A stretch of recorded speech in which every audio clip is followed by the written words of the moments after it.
معزز ناظرین، جیسا کہ آپ اس حقیقت سے بخوبی واقف ہیں کہ طالبان کے افغانستان پر دوبارہ کنٹرول سنبھالے ہوئے ایک ہفتہ گزر چکا ہے، تاہم اب تک یہ معلوم نہیں ہو رہا ہے کہ افغانستان اور طالبان کا مستقبل کیا ہے۔ کیا طالبان افغانستان میں امارات اسلامی بحال کرنے میں مکمل طور پر کامیاب ہو جائیں گے، اور یہ کہ ملک کا آئندہ سربراہ امیر المومنین کہلائے گا یا وہ صدر مملکت ہوگا؟ یہ بھی سوال ہے کہ کیا آئندہ افغانستان کا نظام ریاست جمہوری ہوگا یا نیم جمہوری؟ کئی لوگوں کا خیال ہے کہ افغانستان میں ایک معاہدے کے تحت وسیع البنیاد قومی حکومت قائم کی جائے گی، جس میں طالبان کے علاوہ دیگر عناصر کو بھی شامل کیا جائے گا، جن میں حامد کرزئی اور عبداللہ اور گلبدین حکمتیار جیسی شخصیات یا جماعتیں ہوں گی۔ کہا جاتا ہے کہ یہ معاہدہ طالبان اور امریکہ کے درمیان طے ہو چکا تھا، اور اسی معاہدے کے تحت امریکی فوجیں افغانستان سے واپس اپنے ملک بلائی جا رہی ہیں۔ وہ تمام افراد اور جماعتیں جو طالبان کی امریکہ اور نیٹو کے خلاف 20 سالہ شاندار جدوجہد کی عینی شاہد رہی ہیں، طالبان کے مستقبل کے حوالے سے شدید بے چینی کا شکار ہیں۔ ان میں سے ہر شخص یہ جاننا چاہتا ہے کہ طالبان کی حکومت کب قائم ہوگی، ملک کا سربراہ کون ہوگا، اور یہ کہ کیا طالبان کے خلاف امریکہ، انڈیا اور ایران کی سازشیں ختم ہو چکی ہیں۔ طالبان کو آئندہ دنوں میں کن مشکلات اور چیلنجز کا سامنا ہوگا، اس سوال کا جواب ہم نے پاکستان کے معروف دفاعی تجزیہ نگار میجر عامر سے مانگا۔ میجر عامر ISI کے اسلام آباد میں اسٹیشن چیف رہے ہیں۔ وہ قومی سطح پر ایک جانی پہچانی شخصیت ہیں۔ ہر وہ شخص جو قومی اور سیاسی امور میں دخیل ہے، میجر عامر کے نام سے آشنا ہے۔ جیو اسٹریٹجی کے حوالے سے میجر عامر کی گفتگو سننے کے لائق ہوتی ہے۔ چنانچہ افغانستان کے حوالے سے جو سوالات عام و خاص حلقوں میں پوچھے جا رہے ہیں، ہم نے وہ سوالات میجر عامر کے سامنے رکھے تو ان کا کہنا تھا کہ وہ قوتیں جو طالبان کے خلاف جنگ میں شریک رہی ہیں اور جنہوں نے 20 سال تک طالبان پر ایک بہت مشکل اور شدید جنگ مسلط رکھی، وہ قوتیں اب بھی طالبان کے خلاف سازشوں میں مصروف ہیں، اور ان میں سے ایک سازش وسیع تر بنیاد پر حکومت کے قیام کا شوشہ ہے۔ میجر عامر نے ان سازشوں سے پردہ اٹھایا ہے جو طالبان کے خلاف ان کی مخالف قوتیں اب بھی بن رہی ہیں۔ میجر عامر نے کہا، الرحمن الرحیم۔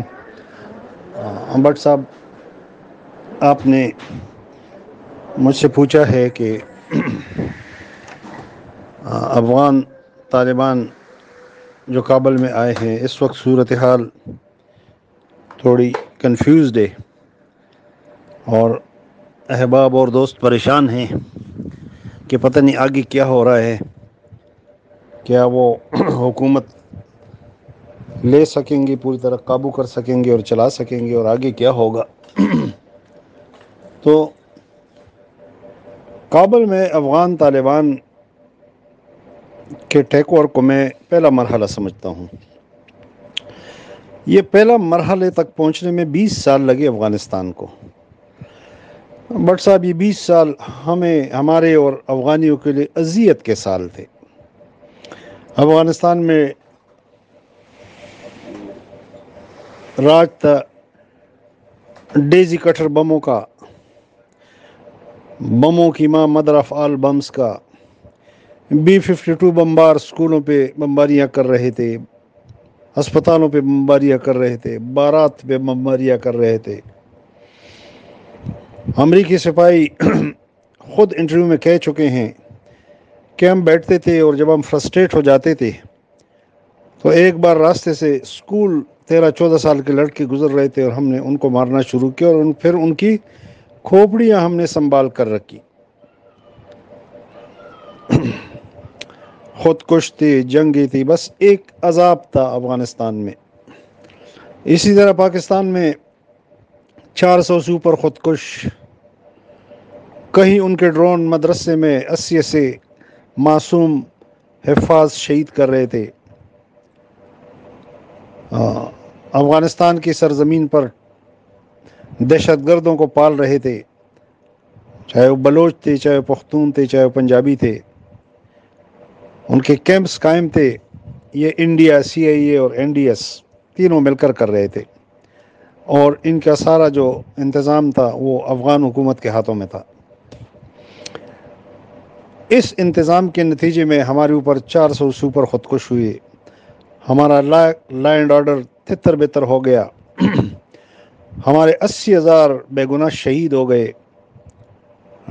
اس میں 10,000 سیکورٹی فورسز، سپاہی سے لے کر IG پولیس تک، کانسٹیبل سے لے کر IG پولیس تک، اور سپاہی سے لے کر لیفٹیننٹ جنرل مشتاق جیسے نیکسیرت انسان تک. روز خوف کا ایک عالم تھا. ماؤں کو بچوں کی فکر تھی، بچوں کو ماں باپ کی فکر تھی. کوئی پتہ نہیں تھا کہ اگلے ہفتے کس نے زندہ رہنا ہے. اور اس دہشت گردی نے یہ تمیز نہیں رکھی کہ کون کیا. مثلا آپ دیکھیں ANP کا بڑا نقصان ہوا. تو یہ وہ 20 سال کا دور تھا. طالبان کے آنے سے یہ اذیت کا یہ دور ختم ہو گیا. یہ جو پہلا مرحلہ تھا. آپ دیکھیں پچھلے 10 دن سے افغانستان میں کوئی خودکش نہیں ہے، کوئی ڈیزی کٹر نہیں ہے، کوئی مدر آف البمز نہیں ہے، کوئی 52 کی بمباری نہیں ہے. اس طرح کوئی 13-14 سال کے لڑکوں کو امریکی بے گناہوں کو نہیں مار رہے ہیں. کوئی آدھی رات کو کسی کے دروازے پر امریکی فوجی دستک نہیں دے رہے ہیں. تو افغانستان میں اللہ کے فضل و کرم سے ایک سکون لوٹ آیا، ایک امن لوٹ آیا اس 20 سالہ عہد کے خاتمے کے ساتھ. پاکستان کے لیے ابھی تک اتنا ہوا ہے کہ پاکستان کو افغان سرزمین سے گالیاں دینا، افغانستان کے خلاف بکواس کرنا بند ہو چکا ہے. کرنے والے اپنے ہی وطن سے فرار ہو گئے. ان کے اوپر اللہ نے ان کی وطن کی زمین تنگ کر دی، چاہے وہ محب ہو حمداللہ محب، چاہے وہ امر اللہ صالح ہو، چاہے وہ اشرف غنی ہو. سازش کے لیے آیا ہوا انڈیا بھارت سے سارے کونسلیٹ بند کر کے، جو دراصل جاسوسی اور تخریب کاری کے اڈے تھے، واپس اپنے ملک چلا گیا. اسی طرح امریکہ بھی نکل گیا. آنے والا دور انشاءاللہ پاکستان کے لیے اسی طرح امن، سکون اور خوشحالی کا دور ہے. دونوں ملک اب اس دور کے مکمل خاتمے کو یقینی بنانے اور نئے دور کو امن سکون کا گہوارہ بنانے کے لیے لازم ہے کہ جو تبدیلی افغانستان میں آئی ہے اس کو مستحکم کیا جائے. لیکن خدشات جو ہیں، یہ جو پروپیگنڈا کیا جا رہا ہے کہ جی احمد شاہ مسعود کا بیٹا تیاری کر رہا ہے اور فلاں کر رہا ہے. احمد شاہ مسعود کی بیٹی کے لیے تاجکستان کا جو راستے کا دروازہ ہے وہ بند ہو چکا ہے.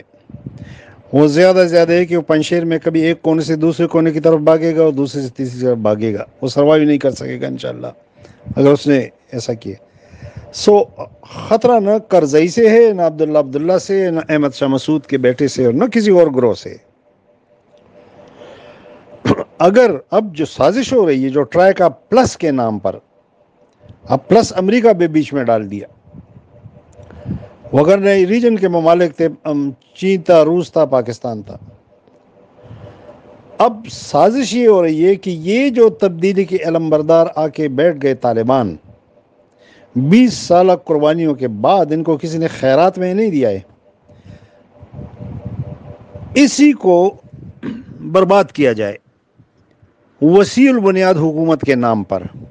امریکی پریشر ڈال رہے ہیں کہ حامد کرزئی کو حکومت اور عبداللہ کو حکومت. یہ دونوں تو وہی تھے جنہوں نے ان دونوں کے عوام پر، ان دونوں ملکوں کے عوام پر ایک ذلت و رضیت طاری کی تھی. یہ تو ان کے رائٹ ہینڈ تھے امریکیوں کے اور انڈینز کے. تو کیا یہ نہیں ہو رہا ہے کہ ان کو واپس اس نظام کو لایا جائے؟ خود امریکہ نکل گیا جو اس کو مقصود تھا، اور پیچھے یہی کچھ کہ امریکہ نکل گئے تو امریکہ کو مکمل طور پر نکالنا ہوگا. یہ ٹرائی کا پلس ملس یہ نہیں چلیں گے. اگر یہ چلیں گے تو یہ پاکستان اور افغان عوام کے ساتھ دوبارہ دشمنی ہے. اب آپ دیکھیں انہوں نے کہ $9 ارب کے اثاثے منجمد کر دی. وہ افغان کی نئی حکومت کی عام ٹوسٹنگ کر رہے ہیں معاشی ناکہ بندی کے ذریعے. اب ہمیں کیا کرنا چاہیے پاکستان کو؟ یہ ہمیں اس کو ریجنل ایشو بنانا چاہیے. ہمیں انشور کرنا چاہیے کہ طالبان مکمل اختیار اور اقتدار کے ساتھ کابل میں بیٹھے رہیں. کیونکہ طالبان، مجھے بتا دیں، بنگال میں سن 70 میں ایک سیسیشنسٹ موومنٹ چلی. وہ کیوں اپنے ملک تھا، ایک بنگالی کو ایک طبقے نے علیحدگی کی تحریک شروع کر دی. کچھ بنگالیوں نے اپنی فوج کا ساتھ دیا، اپنے ملک کی فوج کا ساتھ دیا کہ وہ اپنے ملک کو توڑنا نہیں چاہتے تھے. بدقسمتی سے وہ ناکام ہوئی اور توڑنے والے کامیاب ہوئے انڈیا کی مدد سے. انہوں نے اپنا ایک آزاد ملک بنا دیا. ہم نے بھی اسے تسلیم کر دیا. ٹھیک تھا، یہ گراؤنڈ ریالٹی تھی. لیکن 50 سال بعد، 40 سال بعد، 50 سال بعد حسینہ واجد آئی اور 70 اور 80 سال کے بوڑھے پھانسیوں پر جھولنے لگے. یہ وہ بوڑھے تھے جو تب 70 میں جوان تھے اور جب اپنی فوج کا ساتھ دے رہے تھے، اپنی پاکستانی فوج کا ساتھ دے رہے تھے. کوئی نہیں بولا کہ ہیومن رائٹ وائلیشن ہو رہی ہے، ظلم ہو رہا ہے. ادھر دیکھو افغانستان، جن کو جاہل کہا جاتا ہے طالبان، وہ آئے 20 سال تک جنہوں نے امریکیوں کے ساتھ مل کر ان پر ظلم کے پہاڑ توڑے. چاہے وہ کرزئی تھا، چاہے عبداللہ تھا، چاہے کوئی اور تھا، انہوں نے ان کے لیے معافی کا اعلان کر دیا. مجھے بتا دیں، جمہوری لحاظ سے، کسی بھی اخلاقی لحاظ سے، کسی بھی مذہب، عقیدے، مسلک، قوم کے اخلاقی لحاظ سے کون بلند ہے؟ افغانستان کا طالب یا بنگلہ دیش کی حسینہ واجد؟ کوئی ادھر نہیں دیکھ رہا ہے. ادھر سارا ہنگامے جی یہ کرے وہ کرے، کیا کریں وہ. اسی لیے یہ جو طالبان کی قیادت ہے یہ ریفائنڈ ہو چکی ہے. انہوں نے تجربات سے بہت کچھ سیکھا ہے. انہوں نے انتقام سے گریز کیا ہے. انہوں نے اسلامی اصولوں کے عفو درگزر سے کام لیا ہے. پاکستان کو کیا کرنا چاہیے؟ پاکستان کو چاہیے کہ وہ اس نظام کو، ان لوگوں کو مضبوط کریں. یہ ہمارے اپنے بلائی میں ہے، یہ ہمارے اپنے انٹرسٹ میں ہے. ہماری امن کی یہ ضرورت ہے کہ وہ وہاں پہ مستحکم ہو. اور جو پہلے 20 سال کے ظلم میں شریک رہے ہیں، ان کو بے شک ان کی راہ معافی ہو، لیکن ان کو دوبارہ مسلط نہ ہونے دے. ہمیں چین، روس، ایران، ترکی اور سنٹرل ایشین ممالک کے ساتھ مل کر خاموشی سے ایک طریقہ کار طے کرنا چاہیے کہ کس طرح طالبان حکومت کو امریکی بلیک میلنگ سے بچایا جائے، کس طرح ان کی مدد کی جائے گورننس میں، کس طرح ان کی مدد کی جائے اپنی معیشت کو مستحکم کرنے میں. جہاں تک حکومت چلانے کا تعلق ہے، اس وقت سب سے زیادہ سیاسی قوت اگر ہے تو وہ طالبان کے پاس ہے. صرف عسکری قوت نہیں، وہ افغانستان کے ہر گاؤں کے ہر محلے میں موجود ہیں. وہ جو مسجد میں امامت کے لیے کھڑا ہوتا ہے، جس کی پیچھے قطاریں کھڑی ہوتی ہے، یہ طالب ہے جو پریئر لیڈ کر رہا ہے، جو جنازی لیڈ کر رہا ہے، جس کے بغیر پختونوں کے نہ غمی چلتی ہے اور نہ خادی چلتی ہے. وہ اسے افغانستان کے عوام کی حمایت حاصل ہے. افغانستان کے عوام کو بھی امن چاہیے اور پاکستان کے عوام کو بھی امن چاہیے. اور یہ امن طالبان دے سکتے جو نہ داعش کو پنپنے دیں گے، نہ TTP کو پنپنے دیں گے، اور نہ القاعدہ جیسی تنظیموں کو. یہ برملا کہہ چکے اور بار بار کہہ رہے ہیں. میں نے کمپیریزن کی بنگلہ دیش کے ساتھ. کون اس زمانے میں ایسی مثال دے سکتا ہے کہ اپنے دشمنوں کے لیے اتنا بڑا سینہ، اتنی بڑی رعایت؟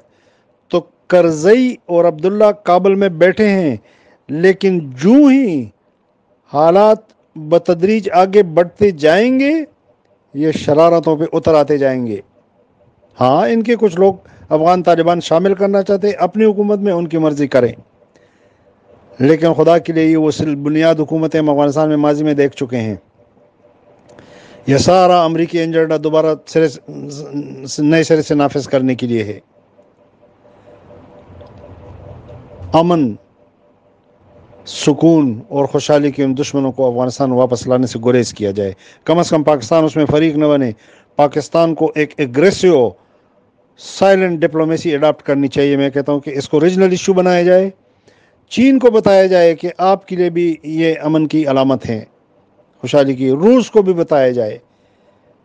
کوئی وسیل بنیاد کو نہیں کہ وہ پرانے سازی شامل ہوں گے، سب کے لیے عذاب ہوگا، اور سب سے بڑا عذاب پاکستان کے لیے ہوگا۔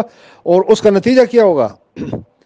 یہ جو سنجیدگی ہے اور جو متانت ہے اور جتنا افواہ درگزر ہے، یہ افغانستان کی سینئر لیول پہ ہے۔ وہ بڑے قابو سے اپنے جو جونیئر ایچلانز ہے، جو نیچے والے ینگ فائٹرز ہیں، ان کو قابو کیے ہوئے ہیں، ان کو سمجھا رہے ہیں کہ ہم نے دنیا کے ساتھ چلنا ہے، ان کو ان کے بزرگ اساتذہ کے ذریعے سمجھایا جا رہا ہے۔ اگر یہ کھیل جاری رہا اور ان کو یقین آ گیا کہ نہیں یہ تو امریکہ واپس آ رہا ہے، تو اندر سے نیچے سے ایک ریوارٹ ہوگی، اور وہ ریوارٹ افغانستان کے لیے بھی تباہ کن ہوگا، پاکستان کے لیے بھی تباہ کن ہوگا، اور اس خطے کے لیے بھی تباہ کن ہوگا۔